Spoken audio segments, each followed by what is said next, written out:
অনুরাগ বাসুর metro in Dino trailer release করে গেছে। If you don't know, then metro in Dino 2007-এর popular film life in a মেট্রোর sequel.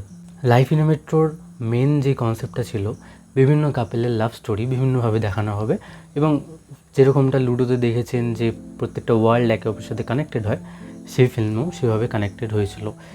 এখানেও সেমই কনসেপ্ট আছে, 4টে কাপেল আছে এবং 4টে কাপেলের স্টোরি, মেনলি লাভ স্টোরি, এক জায়গাতে কানেক্টেড হবে। এবং যেটা ট্রেলার দেখে বোঝা যাচ্ছে যে প্রত্যেকটা ক্যারেক্টার একে অপরের সাথে লিঙ্কড আপ।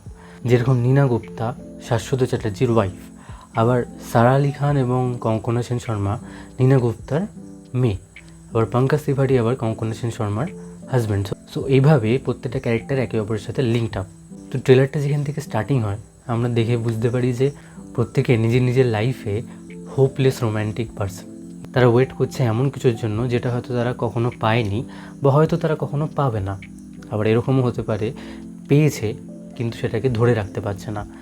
এরকমই প্রত্যেকটা ক্যারেক্টারের আলাদা আলাদা গল্প, এবং সেই গল্পগুলোকে একসাথে সুন্দরভাবে ডিজাইন করলেই একটা সুন্দর সিনেমা তৈরি হয়। কিন্তু প্রবলেমটা হচ্ছে, লাইফ ইন আ মেট্রোর যদি থিমটা দেখি, তাহলে ওটা প্রচণ্ড সাটেল, একটা রিয়েল ওয়ার্ল্ডের মধ্যে বেশ। সেখানে যদি মেট্রো ইন দিনোর যতটুকু ট্রেলারে আমরা দেখতে পাচ্ছি সেগুলো যদি দেখি, তাহলে সেখানে কিন্তু অনেকটা ফ্যান্টাসি ওয়ার্ল্ডে চলে গেছে, খানিকটা লুডো কিন্তু তার যেই জোনটা ছিল সেখানে পারফেক্ট ছিল। আমার পার্সোনালি খুব খুব ভালো লাগে ফিল্মটা।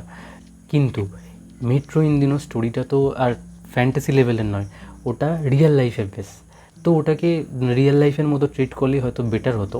এবার বাকিটা আমরা ফিল্ম দেখলেই বুঝতে পারবো, কিন্তু ট্রেলার দেখে যেটুকু মনে হচ্ছে আমি সেটুকু বললাম।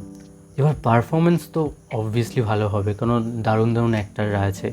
আদিত্য রায় কাপুর, নীনা গুপ্তা, অনুপম খের, শাশ্বত চ্যাটার্জি থেকে শুরু করে প্রত্যেকে, আলি ফজল আছে, প্রত্যেকে দুর্দান্ত অভিনেতা।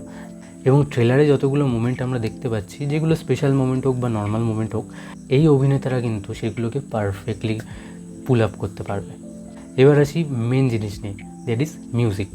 এই ট্রেলারের মধ্যে সব থেকে বেস্ট যে জিনিসটা ছিল, that is music. Life in a মেট্রোর মিউজিক কার না মনে আছে? প্রত্যেকের মনে আছে, দুর্দান্ত একটা মিউজিক ছিল।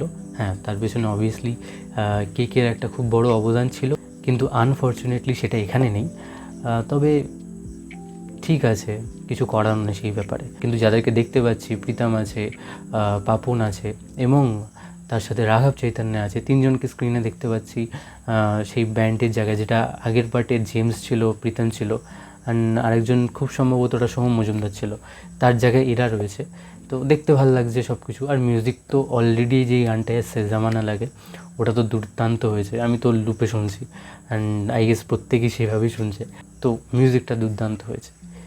এবার ওভারঅল যদি আমি বলি, তাহলে ট্রেলারের ফার্স্ট যে হাফটা ছিল, যেই হাফে একটু কমেডি রাখার চেষ্টা করা হয়েছে, একটু ক্যারেক্টারগুলোকে ইন্ট্রোডাকশান দেওয়ানো হয়েছে, সেইখানে ট্রেলারটা হয়তো অতটাও ল্যান্ডমার্ক কিছু ক্রিয়েট করেনি।